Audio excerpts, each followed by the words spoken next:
polls show if people don't go back to work, death is imminent. You can't eat, you can't live. We don't want dependency. We want our jobs.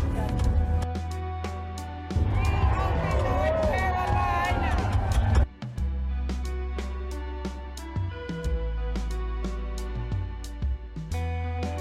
I've had more patients cutting the food since China virus. Let me tell you that.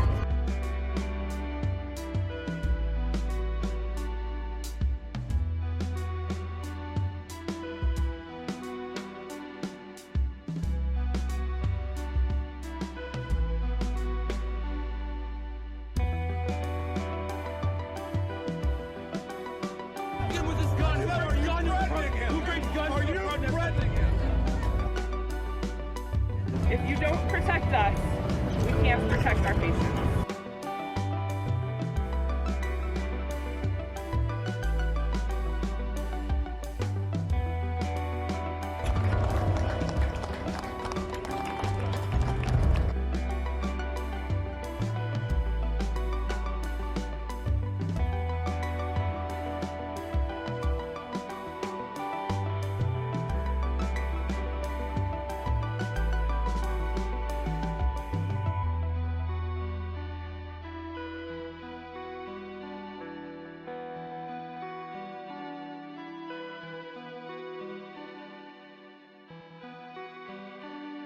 Saying we will not comply, calling this whole thing a hoax and wanting to open it back up.